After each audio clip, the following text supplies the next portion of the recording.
大家好，我是君君的妈妈。那我的君君现在是2岁4个月，他现在最大的问题就是他会不时的会咳嗽。那医生是说他可能是过敏，那我也很担心，就是研发到最后变气喘。所以如果说他之后要去上幼儿园的话，那应该要怎么样去做改善？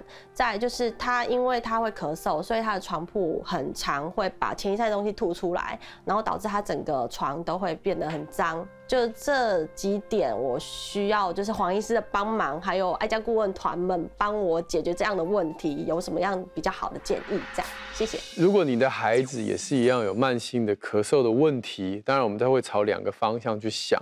一部分呢，就是今天的主题过敏性的气喘；另外一部分呢，也有可能会是他呼吸道的带菌的问题反复的感染所造成。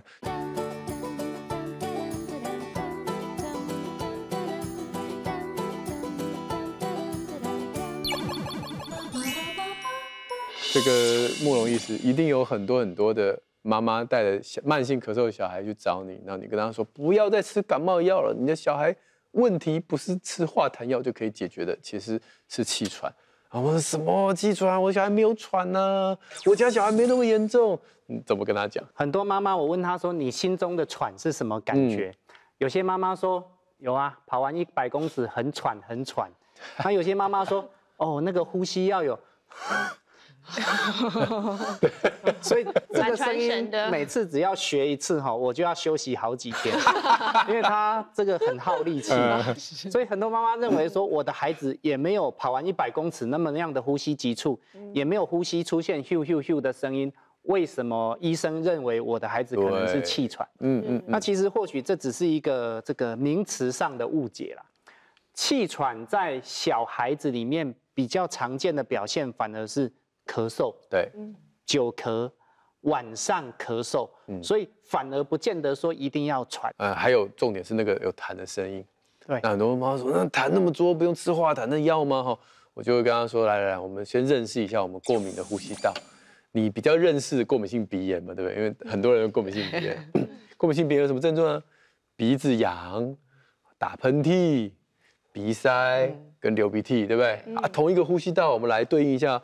鼻子痒，气管痒；流鼻涕有痰，鼻塞就是那个呼吸阻塞的喘，气管塞住。对，打喷嚏就是咳嗽，其实是一样的东西，只是发生在气管，那你就好像觉得怪怪的。所以过敏性鼻炎的人没有4个都要凑齐，同样气喘的病人没有一定要喘，他可以只有痰跟咳嗽，然后常常这个气管会痒，这就是跟我们今天要讨论君君的状况一样，这个时间要拖多久，你才会开始怀疑，或者是有没有其他的问题会问？必须要设法在一段时间，甚至于1个月、2个月内排除掉其他的问题。好，那排除掉其他的问题之后，我们才有可能告诉孩子说，妈妈，其他的问题都不像了，我们觉得你的孩子应该是气喘。第一个感冒，咳嗽、流鼻水、打喷嚏，然后白天咳，晚上也咳。对。你说那感冒会咳超过2个礼拜吗？正常情况不会。对。但是如果你的孩子去上幼稚园，白天咳，晚上也咳的，大部分都是感冒啦。如果只有晚上咳，早上起床咳嗽，大部分都是过敏。第二个，鼻涕倒流。鼻涕倒流也会让孩子反复咳嗽拖很久。第3个，胃食道逆流。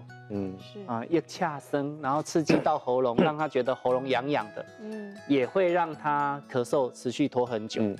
再来就比较少见哦，你听听看，如果孩子真的呼吸有，你别再学了，这个又要耗掉我3天的功力。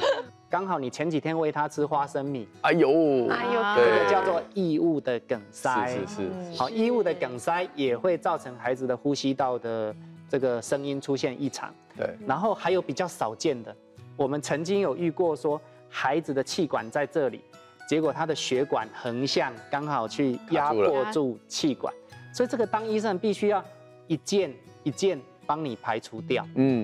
最近有新的一个诊断的工具，在有些医院会有，就是那个还有借由吐气出来的1氧化氮的浓度来去反过来去做我们这个以前没有办法靠检查出来的这种气喘的孩子，这个将来会是主流吗？我知道现在还只是少数的医生在用，将来会是主流吗？概念是这样子哈，我们的呼吸道上面有上皮细胞，然后当我的呼吸道发炎，上皮细胞产生的一氧化氮释放出来的一氧化氮的量也会比较提高，所以我们让孩子深吸一口气，然后再吐气，吐气进去机器里面的时候，这个机器就会检测出你吐出来的这一口气里面一氧化氮的浓度，那如果你的浓度长期都维持在同一个数值，那甚至于你超过了哪一个数值，我们会说你的气管在发炎，那这个可以作为气喘的辅助诊断。很多爸爸妈妈，甚至于阿公阿嬷都认为说，只要医生宣布你的孩子是气喘，你的人生就是黑白。在这里跟爸爸妈妈讲说，从现在起纠正这个观念，只要你能够明确的接受孩子是气喘，其实治疗跟保养都可以在后续让你的孩子一辈子都没有事情的。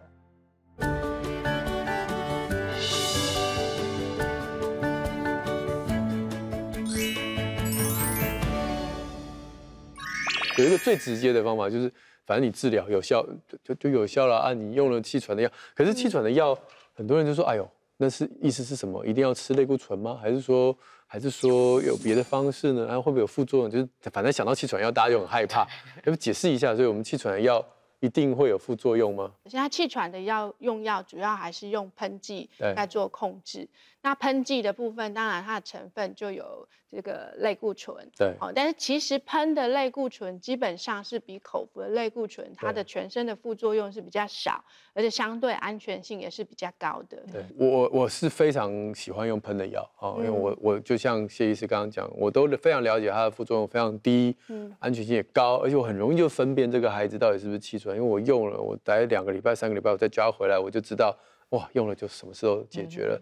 可是，就是还是有爸爸妈妈会裹足不前，或者是有其他什么气管扩张剂。那陈医生要不跟我们解释一下，喷的当然这个安全，吸的没什么问题。那但是这些吃的药物有哪一些种类是我们气喘常用的药呢？啊，会有什么样的副作用？大部分都会分成一种叫做急性缓解药物，一种叫做慢性控制药物，长期控制的。好，那急性缓解，各位可以想象哈。气管因为它发炎，因此收缩，所以我们希望让它气管松开来，所以我们用的急性缓解药物叫做支气管扩张剂。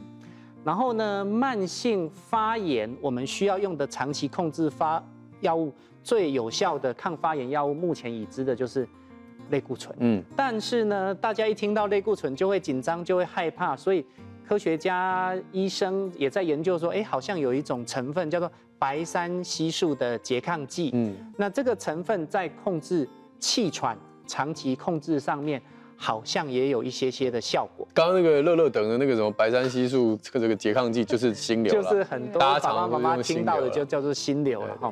那这个成分哈，目前在教科书里面是提到说，如果孩子是属于比较轻度的，没有太严重的发作的，可以拿来尝试看一看效果怎么样。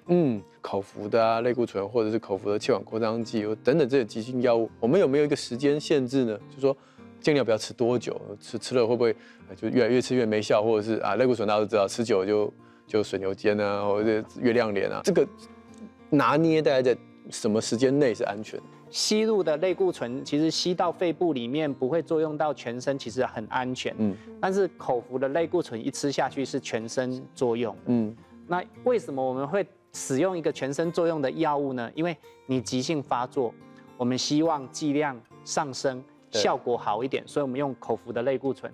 但是大部分的医生都会建议说，1个礼拜到2个礼拜内就结束使用。对。然后支气管扩张剂呢，我们都会建议说，如果我们的孩子很咳很喘，真的呼吸没有办法，这个顺利的呼吸，甚至有些孩子很咳很喘的时候，各位可以观察到他的这个叫胸骨上面这块肌肉，呼吸的时候会凹陷。